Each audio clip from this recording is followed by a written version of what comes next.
Bonjour, je suis Emmanuelle Favier et je suis l'autrice de La part des cendres. La lecture, l'écriture pour vous, ça a commencé comment? La lecture pour moi ça a commencé très tôt, au moment où j'écoutais mon père qui me lisait beaucoup d'histoires, beaucoup de contes surtout, notamment un livre de contes esquimaux que j'adorais et que d'ailleurs j'ai rouvert il n'y a pas très longtemps. Mon père me lisait des histoires jusqu'au moment où je lui ai arraché le livre des mains pour le lire moi-même dès que j'ai été en mesure de le faire. Et très rapidement, comme pour beaucoup de petites filles, les premiers romans que j'ai lus, ça a été ceux de la comtesse de Ségur. Et c'est pour ça que j'ai choisi de mettre en scène la comtesse de Ségur au début de mon livre, comme un petit peu la mère, l'origine de toutes nos lectures. Pour l'écriture, finalement, c'est venu très vite, ça a découlé de cette fin de lecture. Euh, j'ai écrit des poèmes dès l'enfance, les archéologues remontent mes premiers poèmes à l'époque où j'avais à peu près 7 ans. Et depuis, j'ai jamais cessé d'écrire, de la poésie d'abord beaucoup, puis du théâtre, des nouvelles, et finalement, je me suis confrontée à la grande affaire du roman relativement tardivement, c'est-à-dire vers l'âge de 35 ans. Un commentaire pour expliquer le titre de votre roman? Pour moi, faire la part des cendres, c'est accepter qu'une part de soi va rester à jamais inaccessible. Il faut faire la part des cendres comme on fait celle du feu, pas dans une logique de résignation, mais plutôt avec la conviction que même si nous sommes faits de notre passé, du passé de nos aïeux, selon une logique psychogénéalogique, nous avons la possibilité et la responsabilité de nous inventer à chaque moment. Il s'agit donc de s'emparer de sa liberté et de se résigner au fait qu'on n'aura pas toutes les réponses de notre passé, mais qu'elles peuvent être devant nous, en nous, dans le présent aussi. Un moment d'effroi lors de l'écriture de votre roman? C'est difficile pour moi de choisir un moment d'effroi en particulier ou un moment de bonheur en particulier, parce que j'ai l'impression qu'ils alternent sans cesse, avec peut-être plus de moments d'effroi d'ailleurs, parce que je ne sais pas si on a du plaisir à écrire vraiment, je ne sais pas si j'aime écrire, j'aime avoir écrit. Le bonheur, il vient vraiment dans les moments où j'ai produit quelque chose, où j'ai fait quelque chose qui me qui répond à mon envie, qui me nourrit, qui me donne un sentiment de complétude, voilà, d'avoir accompli ma mission, mon devoir peut-être. Alors peut-être que le grand moment de bonheur, ce serait celui qui correspond à la phase qui précède l'écriture, le moment de la rêverie complètement libre sur les personnages, sur le thème, sur l'histoire. Le moment des recherches aussi, j'aime beaucoup beaucoup faire des recherches.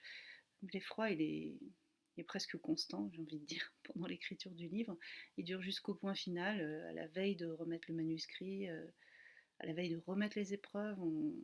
On est, on a envie de tout jeter au feu, dans le fond. Euh, Après, il y a aussi des pics de joie. Peut-être ce seraient les moments où une coïncidence, un signe nous est envoyé de quelque part qui nous donne l'impression qu'on est sur le bon chemin et qui nourrit le roman et le romanesque et qui justifie presque tout l'édifice. Ça, c'est vraiment les moments de joie. Mais je ne peux pas en citer un en particulier. Champagne ou vin? J'aime beaucoup le bon vin, mais j'avoue que la seule évocation d'une coupe de champagne suffit à me mettre en joie. Espèce de libre légèreté que cette image évoque, l'impression qu'on célèbre. Voilà, et j'aime célébrer, je peux célébrer tous les jours. Euh, plus largement, en fait, la question de la nourriture, y compris l'alcool, occupe une place assez importante dans mon livre. En fait, elle vient parler évidemment du rapport au corps, de la manière dont on va s'inscrire dans le monde avec plus ou moins d'épaisseur, de sentiment de soi. Euh, un de mes personnages principaux, Mathilde, a tout le temps faim.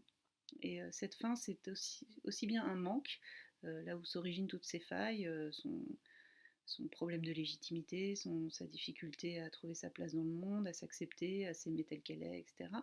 Mais c'est aussi un appétit, une avidité, une curiosité, un désir de comprendre sans cesse, d'explorer, de découvrir, et qui enchante un peu tout ce qui l'entoure et toute la quête qui fait l'origine et qui tisse le fil du livre. Regret ou remords? En fait, pour moi, la notion de regret n'a pas vraiment de sens, dans la mesure où il me semble que quand on fait les choses, on les fait parce qu'on doit les faire à ce moment-là, ou que c'est ça qu'on est en mesure de faire à ce moment-là. Si on ne les fait pas, c'est qu'on ne peut pas. Il m'arrive d'avoir des remords, sans doute. Je crois que pas suffisamment fort pour que je vive trop mal avec. C'est peut-être une petite morsure passagère. Pourtant, ce sont des morsures qui durent toute la vie, je crois. c'est même pas une question de pardon en fait. On peut regretter peut-être dans le passé de n'avoir pas posé certaines questions. C'est vrai que quand on travaille sur le passé qui correspond à l'époque de nos grands-parents, par exemple, comme c'est mon cas, je regrette de n'avoir pas eu certaines curiosités au moment où mes grands-parents auraient pu répondre à mes questions, ce qui finalement n'a pas beaucoup été le cas puisque j'ai très peu connu mes grands-parents. Mais je me dis aussi que le meilleur moyen de ne pas regretter ça, cette forme d'ignorance, c'est que dans cette ignorance, il y a aussi la possibilité d'une liberté. Et c'est vraiment cette idée que en se défaisant du passé ou en ignorant le passé, on a la possibilité, la capacité de s'inventer au présent et en se tournant vers l'avenir.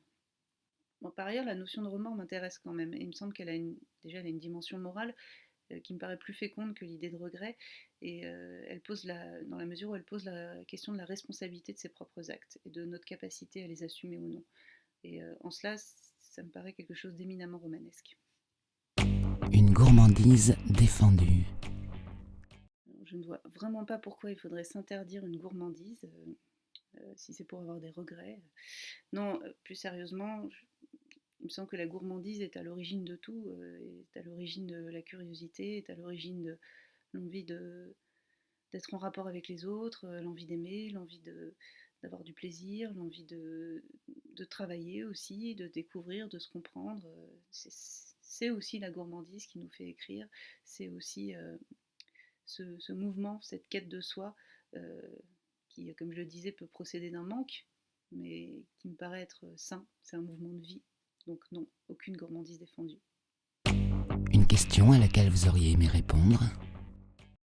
Alors, il y a une question qui m'importe beaucoup et qu'on ne me pose pas toujours, en tout cas moins souvent que je ne l'aimerais, c'est la question de la forme, du style, de ce qu'on appelle le style, qui est voilà, une question compliquée, mais qui pour moi est vraiment au centre de ce qui fait littérature.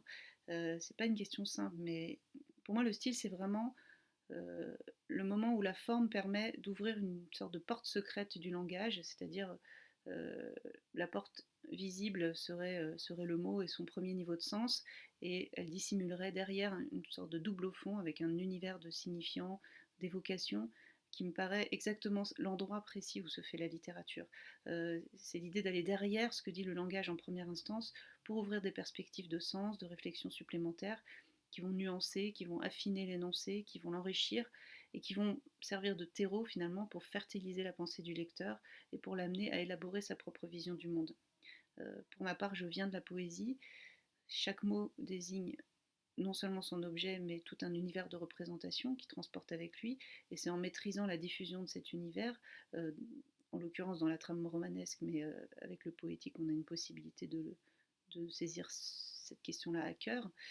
Quand on choisit un terme plutôt qu'un autre, quand on travaille la richesse de la langue, quand on remotive des mots, qu'on va à la pêche de mots précieux, de mots rares, de mots oubliés, il me semble que dans cette question esthétique, stylistique, on est tout sauf à la surface de la pensée. Et c'est vraiment à partir de ça, personnellement, que j'élabore ma pensée et la vision que je veux transmettre.